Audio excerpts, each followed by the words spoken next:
having rejected the people's draft and having rejected the Kibaki's Krivi draft. So we went to elections. 2007. Now, the end of those elections was what you call post-election violence. The end was post-election violence. I was in my farm at that time, waiting for the results, comfortable. My home was attacked, and I lost over 50 million shillings in one day. 50 million shillings In one day, yeah, because I lost the home, I lost the house, I lost the car, everything. Up to now, I will never recover. Yes, you sack them, you put them in jail. Let me tell you as an example. But surely now here you are, as you. How do you get those people and put them in jail? How? I ask these guys, the young people, I tell them, you people. Go catch them. Yes, because I can't catch them, I'm too old. Out of your experience, being a civil servant who retired and unplanned himself, if you are to talk to a young person who just got employed last year, or if they're in their 20s or 30s, what would you tell them about how to prepare themselves to retire? Nothing. Because if they prepare like me and lose it all, there's nothing I can tell them. What if they don't lose? The others Or if they never lose, they're lost. lucky. The state promised that they are prepared for El Nino and no one is going to suffer. What would you say? Nothing. Again, referring to you can imagine. I will say nothing because yeah. I will not say anything because I know the state has failed. So I don't have to say anything. That's why I work with people like Omutata who think like me. This state has already failed. It's going to fail. At the moment, the state has put us on a public debt which will be unpayable for the next 50 years. Wow. It can't be paid. If someone is born today, they will be 50 They years. will not be able to pay. Until they are 50 years. No. We will be long gone. No, they will not. In other words, you will continue paying for it and you will not pay.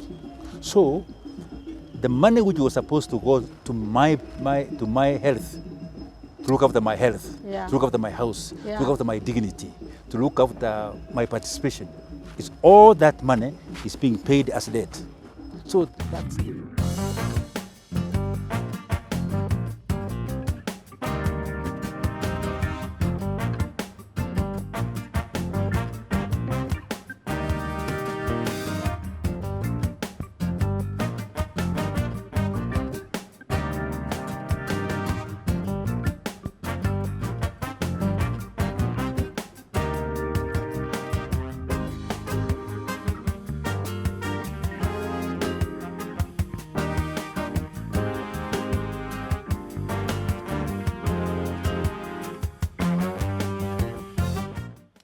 Hello viewers and welcome to Lucemoria Network. Once again, this is another beautiful day. We are at the Bomas of Kenya and we are continuing to change lives and continuing to share stories, inspire and give information to you Kenyans. Today we have a guest. This guest is a retired civil servant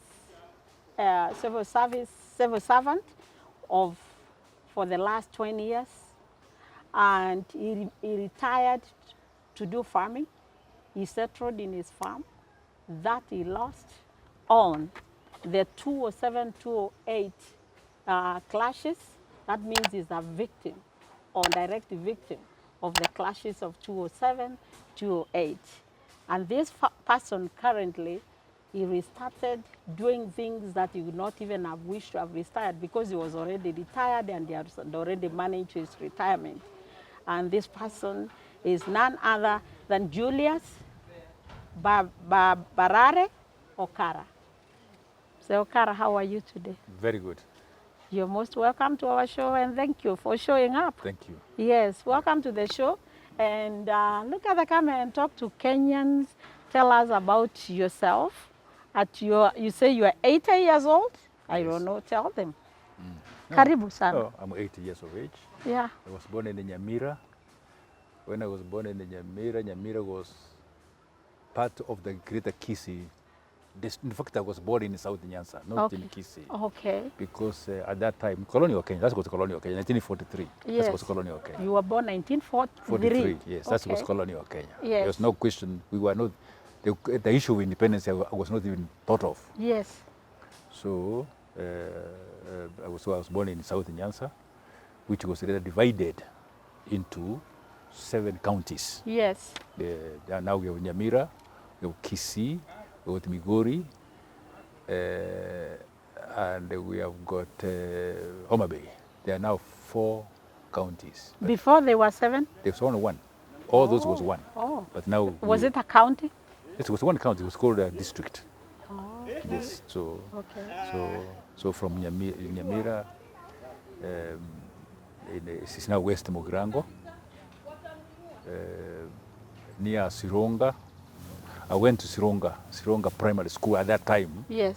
Now it's Sironga Girls School.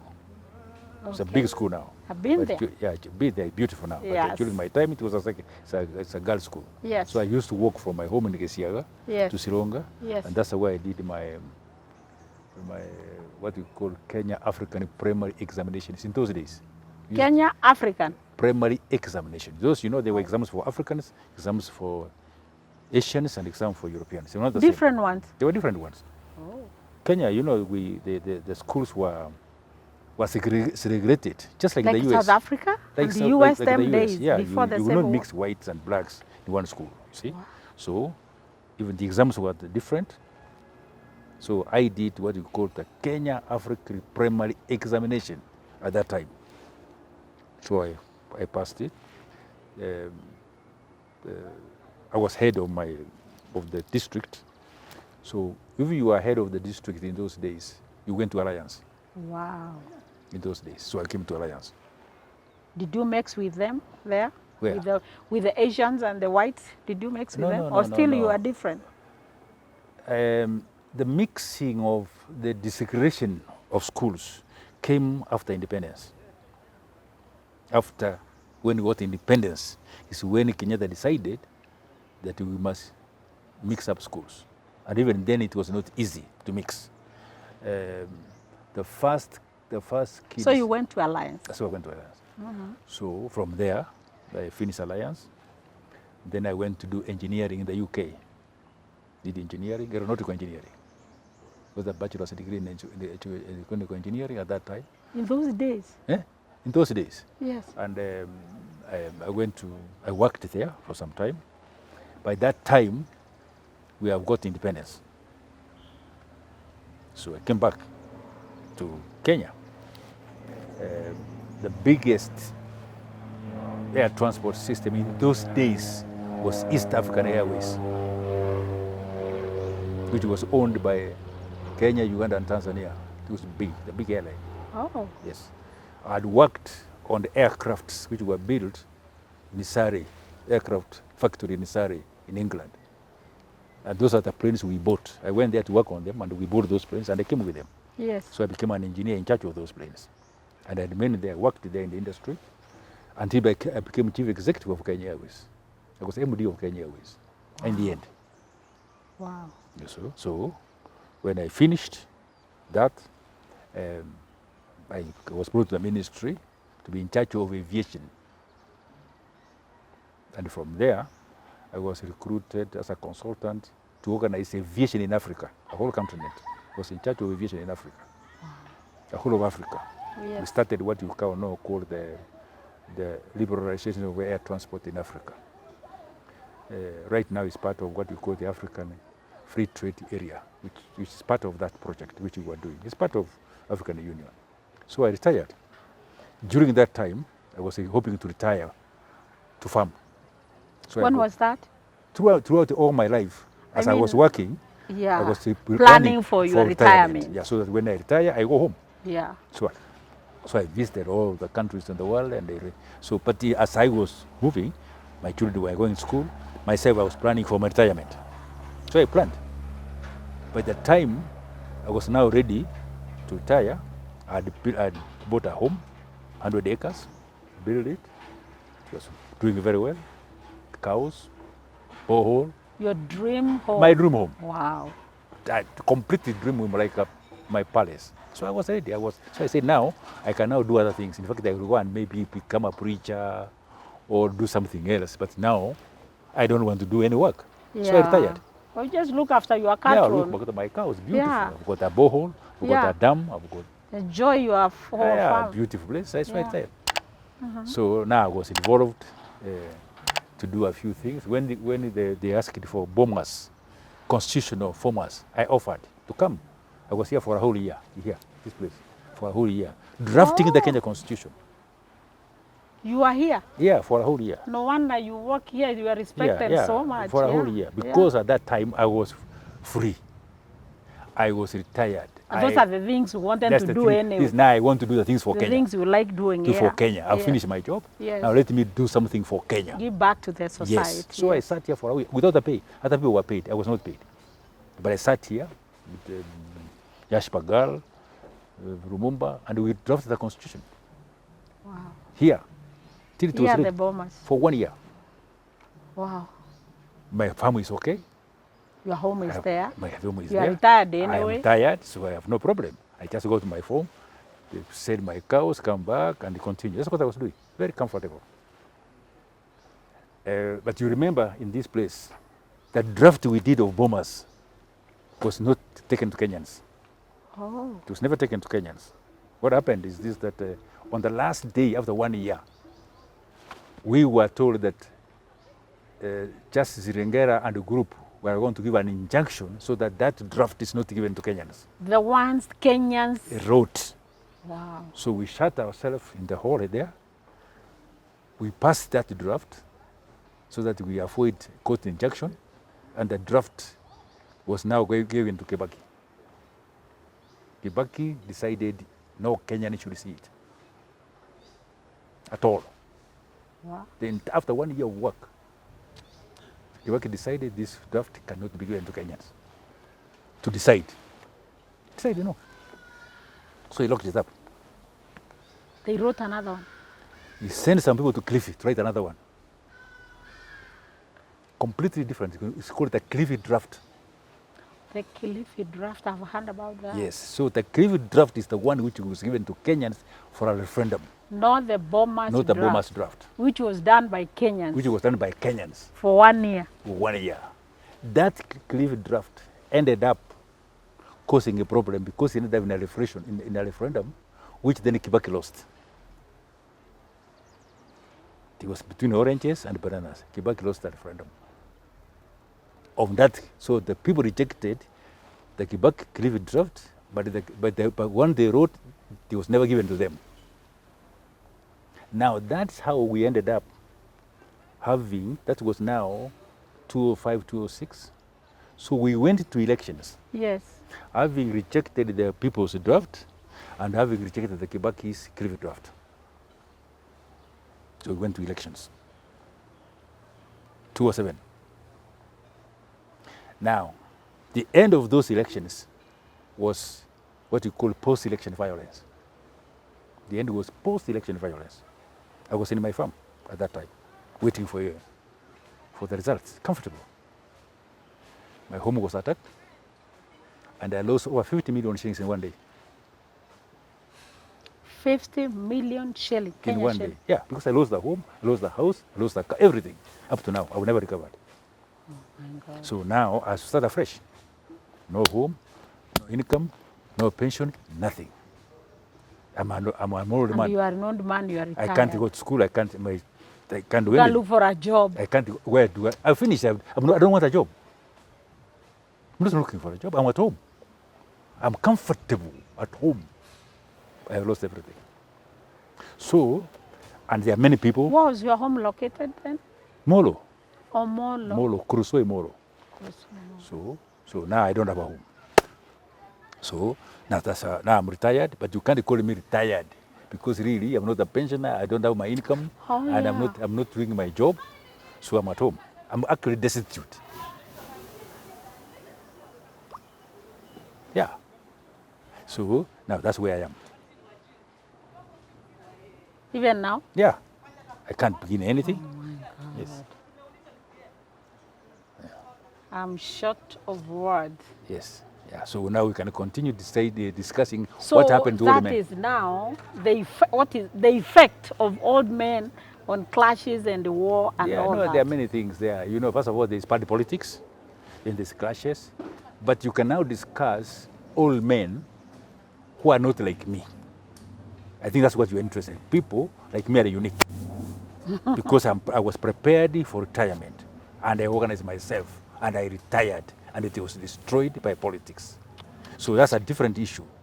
But I think you are interested people who have not been affected that way. Yes. They just didn't prepare themselves. They went to school, they got education, they finished, they retired, they went home. Nothing unusual has happened, but they are now all at home. Yeah. But nothing wrong has happened to them. Yes. Like mine. Yes. Now those people have also own their own challenges.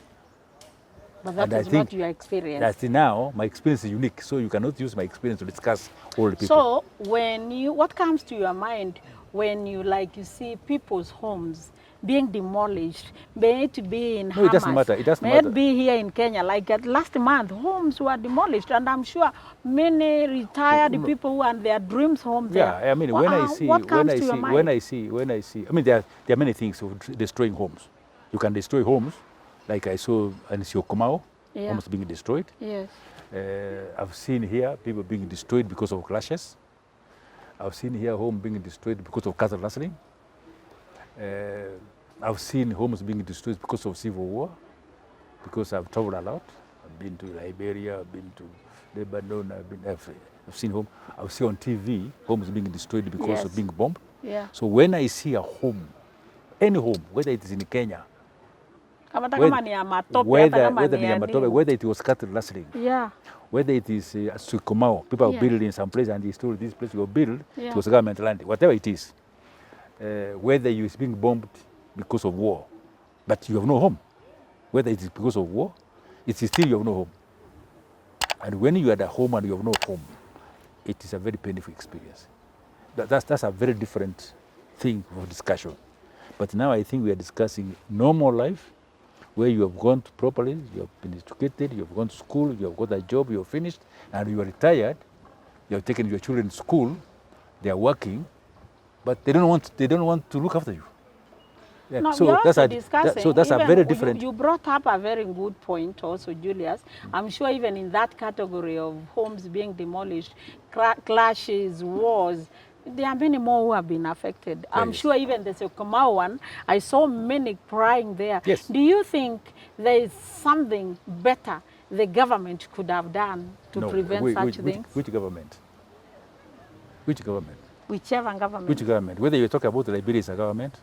I'm talking about the Kenyan government. But the Kenya government is still government. Whether you're talking about, so which government, to do what? I mean, I'm not very sure what your question is. Which the government to take care, not like now you're saying this is where you are, everything was dismantled, you restart, you're just there. Yeah. Do you think the government, our government, or you should have policies like that's people why that's why I was here for a whole year, to assist the government to come up with to set up a system where those things don't happen.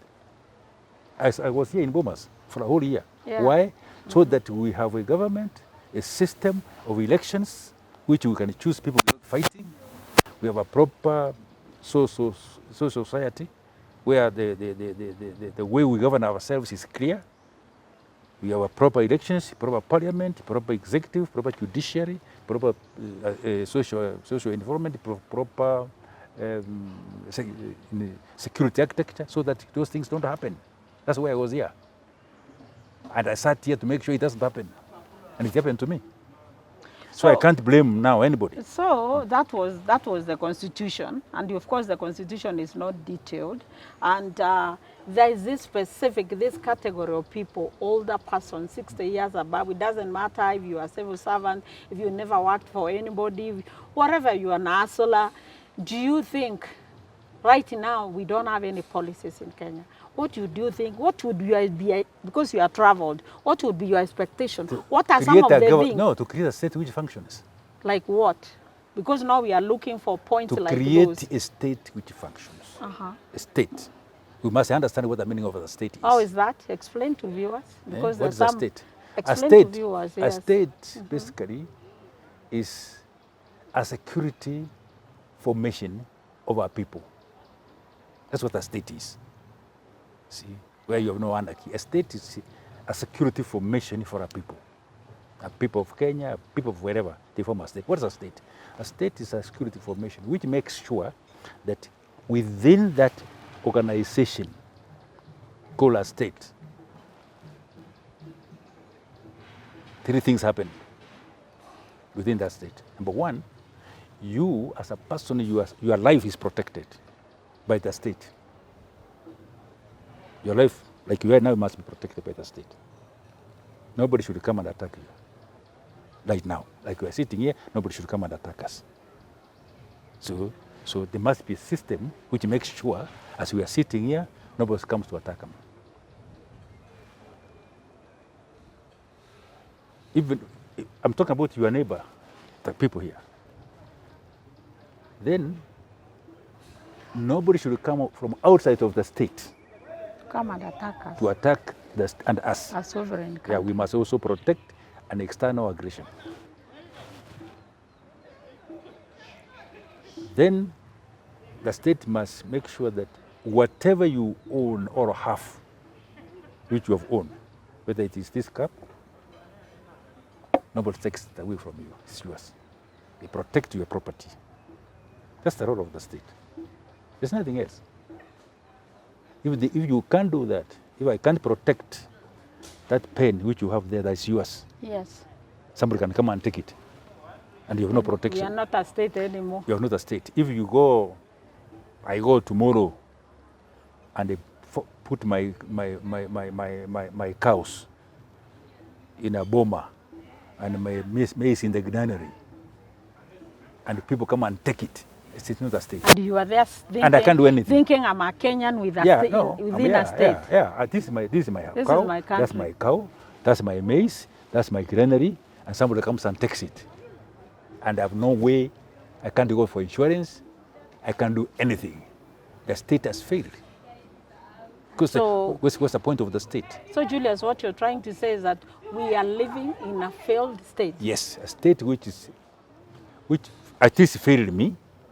For me, it failed me because it didn't protect me. You feel failed. It didn't protect me. Yeah. Oh my. I'm not protected. That property I don't have. So I'm not protected by that state. And no one was held accountable. And nobody has never been held accountable. I don't know who took my cows. I don't know who took my goats. You don't know who demolished your house. I don't know who demolished my house. So, Amambo ikaishia. yeah. So now, how do I become loyal to which state? So I sat here trying to assist construct that state.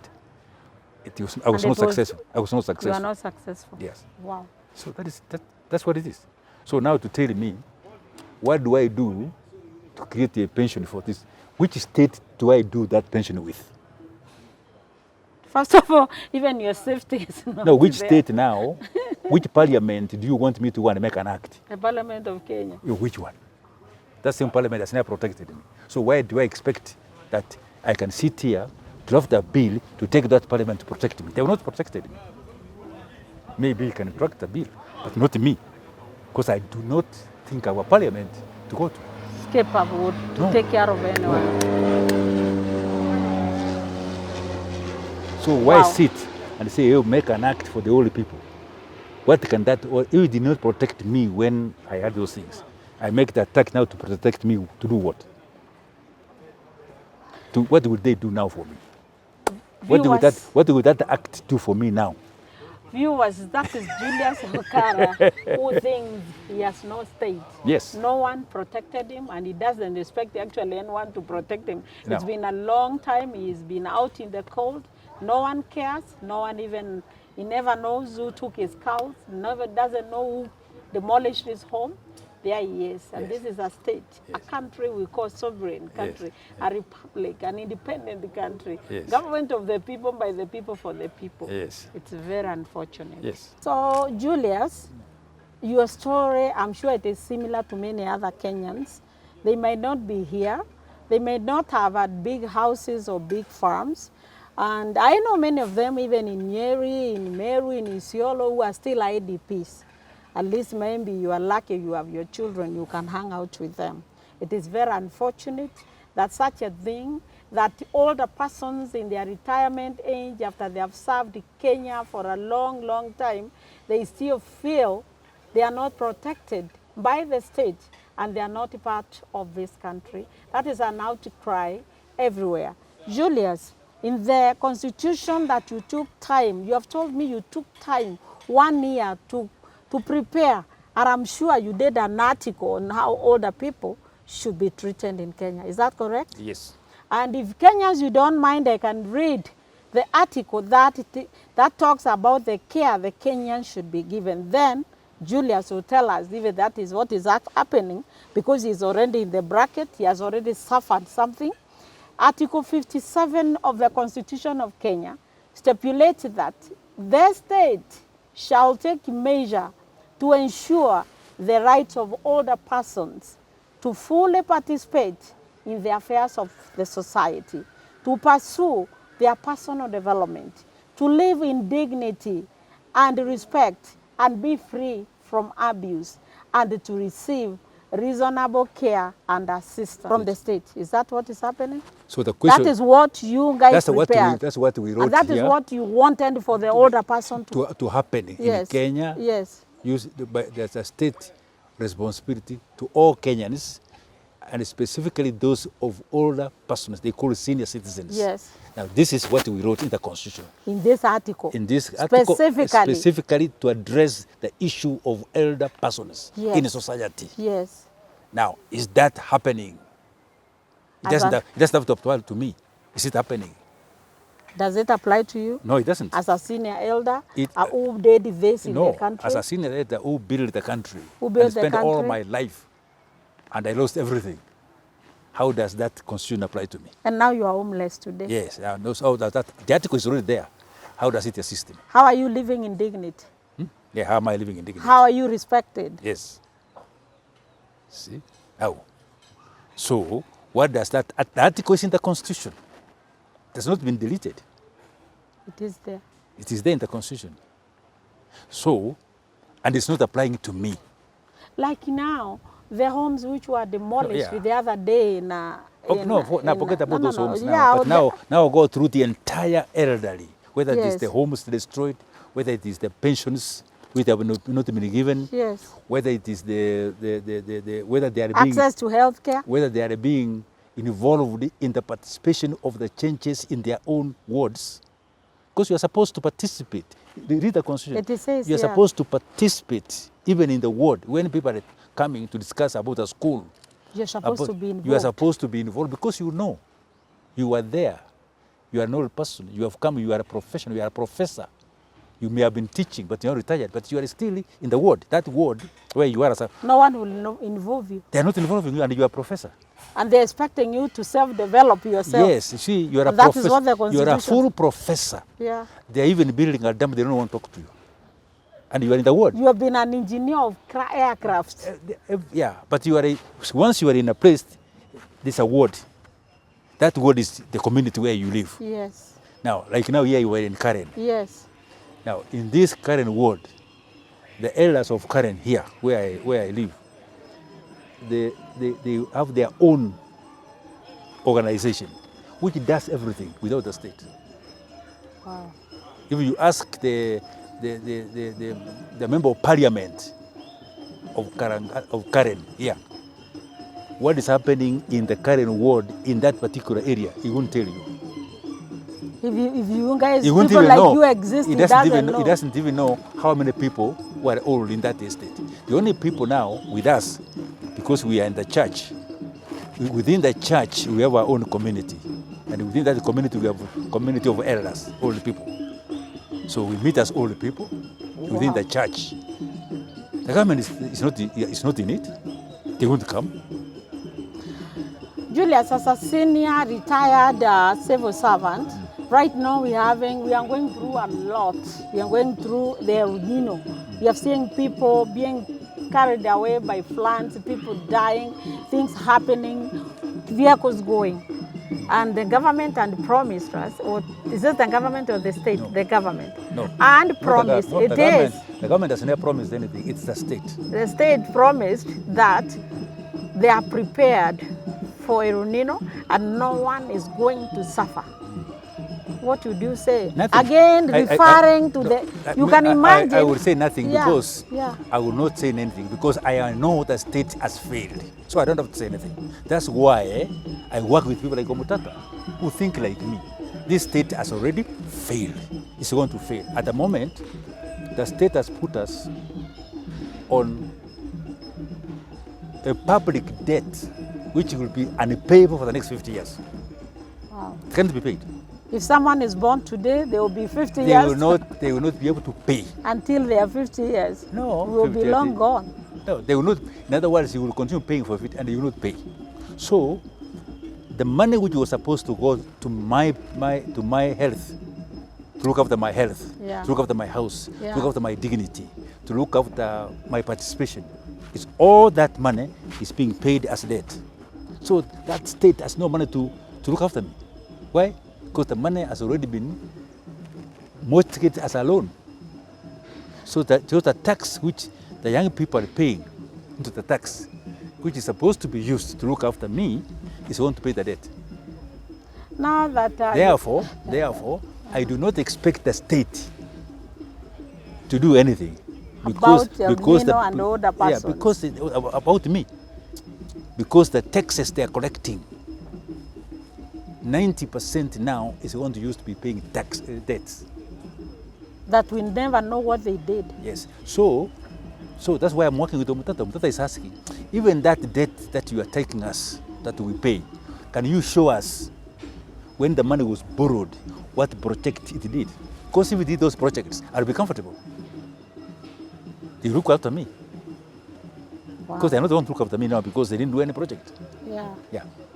So now that you mentioned Omutata, last night I saw him carrying a statement about the money which was withdrawn from Central Bank and going to buy some equal to the amount that is having some scandals about petrol, which was 17 billion or something like that. Now you are in this, you are senior civil servant. When monies are withdrawn from Central Bank, don't they have a way, a system? No. That is a very difficult, that's a very long thing. In Kenya, we have very clear laws how to raise money. It's very clear. You don't have to go to the details of Omutata. Even you should know how we raise money. We raise money through two ways. We either pay tax.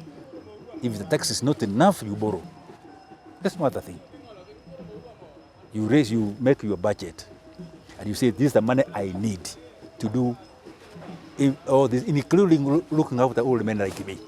So, yes, you have a budget. Budget. So that budget, if you do, you collect tax to pay it. If the tax is not enough, you borrow. That is clear. It is clear about how we raise money. Is it clear how we spend the money? I don't think that's a right question. It is, because that is what Omutata was asking. Yes, 17 billion withdrawn from... No, Omutata in that one asking how that 17 billion was raised. Oh. Where did you get that 17 billion from? Omutata is not simply saying that here is the money we do. The first thing that Omutata is asking, we must be very clear how that money was raised in the first place. Where did we raise it from? Before you spent it, did you borrow it or did you get it from tax? That's the first thing Omutata is asking. So answer that question first in Omutata. Omutata is asking his first question. Where is your revenue? Where is your revenue proposal? This money that you have spent, how did you raise it? Where did it come from? Did it come from a loan or did it come from tax? Answer that question first. Then you say, okay, it came from tax. Now, how have we spent it? Do we spend it for the purpose for which we raised the tax for, or for the purpose which we took a loan for? Now, we took a loan for this, to build this or to do this project. Where is that project? Where is the money raised, and where is the project? What's that link? That's what Omutata is saying. Yeah, okay. And so long as there's no that link, then there's a problem. Then you have a problem. So, Julius, out of your experience, being a civil servant who retired and unplanned himself, if you were to talk to a young person who just got employed last year, either in their 20s or 30s, what would you tell them about how to prepare themselves to retire? Nothing. Because if they prepare like me, and lose it all. There's nothing I can tell them. What if they don't lose? The others Or if they never lose, they're lost. lucky. How? But at least what process did you follow? What I will tell them to follow my yes, process, yeah. but I succeeded. No, what was the process? Because they might not be unlucky. The others who succeeded, the others who did what you did, maybe, Yes, yeah. and maybe their homes You are see, there. what they should do now is make sure they have a functioning state. Yeah. A functioning state. That's what they should do. Tell the Kenyans. Yes. Tell the A youth. functioning state. Tell them. Yes. What you must do, you must have a functioning state. A state which functions. A state which can protect you, protect your life, protect your property. How do A they function. do that? How do they do it? What they need is a functioning state. State. How do they do it? The Advise the young people. What you must do, these young people, is that they must make sure that when they go to elect a state officer, Yes. that they want to elect, you are going to elect a state officers. Either it's a senator, either it's a member of parliament, either it's a governor, deputy governor, an MCA. If you are going to elect a thief, it's going to actually steal from you. Good. And you'll be in a mess. And how does he steal? He will tax you and take the money for something else. And if it's not enough, he will borrow and pass the debt to you. You young person. Yeah. First of all, he has taxed you. And the money has been used for something else. And then there's a deficit. And then he goes to borrow. And he's borrowing on your collateral. Not his, your collateral. So he borrows the money. And the money is not used for what he borrows it. And he passes it to you. Let me tell you. Young person. If, for example, the money we borrow, we default, and we don't pay. Somehow, you don't pay. What happens? What happens?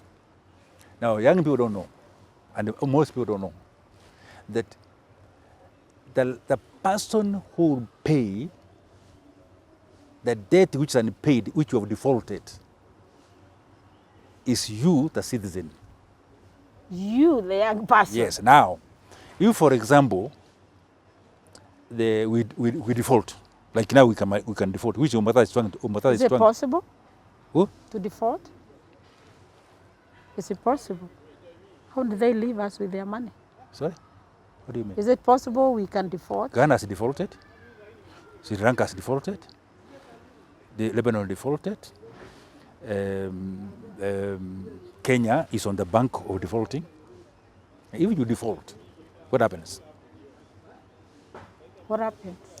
You yourself, not even the young person, you yourself, even you, if you default, you may be having a savings account. You are not a personal account. Personal account savings, you may be having, I don't know. If you have, and you default, the country defaults, they'll come for their savings and take it. Oh my God. Yes. So you are a business person out there. No, you are already retired. Everyone, you are already retired. You have got retired. your pension. Your pension is now in the savings account. Oh my God. If you default, they take it. That's what happened to Greek. They just take it. Because you are the one who elected a government which borrowed.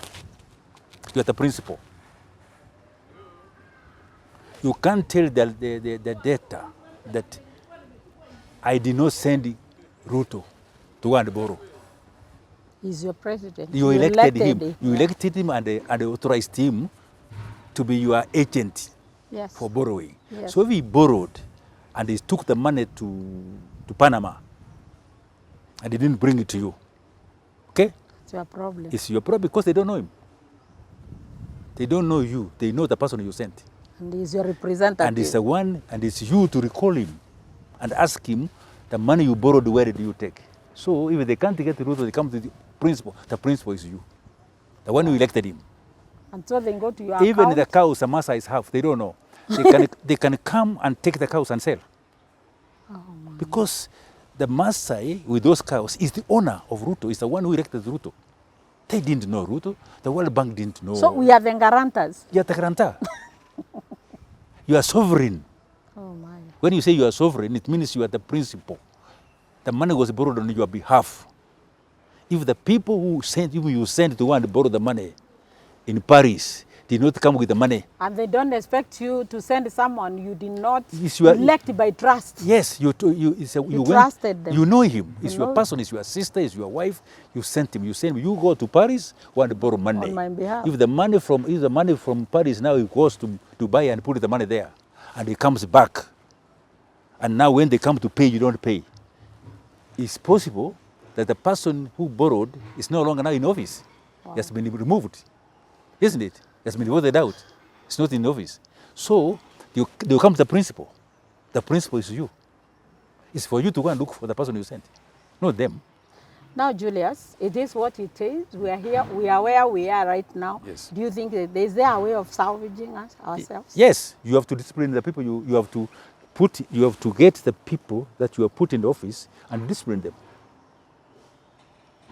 One way of discipline? Yes. You sack them. You put them in jail. Let me tell you as an example. But surely now here you are, as you. How do you get those people and put them in jail? How? I ask these guys. The young people, I tell them, you people. Go catch them. Yes, because I can't catch them. I'm too old. No, don't laugh. That's an option. This is my property. It has been taken by thugs. They have taken. I can't run. I have to rely on the young people to say, my friend, these things were yours. Those guys have taken them. I can see they're running. Kimbisa mwashike. Ni yenu. Shikeni, mfunge mkono. Yes, mwalete. That is why in Malaysia did exactly like we're doing here. Let me tell you. The first president of Malaysia was called Abdul Razak, the first president. His firstborn son is called Najib Razak. Najib Razak and Uhuru Kenyatta are the same age. Abdul Rahman and Mzee Kenyatta are the same age. Same age. They got independence at the same time. After some time, Uhuru Kenyatta became president of Kenya. After some time, Razak became the prime minister of Nigeria. Same. Wow. Okay? Uhuru did this what do you call it, this Eurobond thing. Yeah? And the money, you don't know where it is. Najib Razak did exactly the same in Malaysia. They don't know where the money is. Correct? Same. Same age. Same age. Najib Razak, Uhuru Kenyatta are the same age. Sons of former presidents. Same money. So the money for Eurobond, you don't know where it is. The people of Malaysia told the guy, you cannot do an election. When he tried to run away from the airport, they arrested him at the airport. At the airport, they told him, you can't leave. You have to stay here until you show us where the money is. You can't run away. Wow. You have been a president for 10 years. Where is the money? And it is here, it is borrowed. Where is it? Ilienda wapi? Ilienda wapi? And you can't run away. Mushika. They went back to his house, they put a lot of money from there. You saw it on TV. Yes. But that's not enough. Where is the rest? So they say, stay there. Kwa hivyo si maneno na polisi, sasa ni wananchi. Wananchi, say uwa. So Kenyans. Now, they went to court, isn't it? Yes. They have sent the money years, they have sent 3 years in court. Yes. They have gone through all the files, all the documents, all the banks. They found he stole the money. Isn't it? Yes. Where is he? Right now, as I'm talking to you, he's alive. I'm not talking about theory. No, it's stories. We have seen it. Where is he right now as I'm talking to you? Where's Razak? Jail. Jail. Where? In Malaysia. Yes, not in London, not in ICC. And so we in Malaysia, is in the Malaysian what jail. What saying, we have an option. Yeah. And many options. Yes. If Malaysia did it, if other places, Libya did it, we can do it. Why are you not doing it? So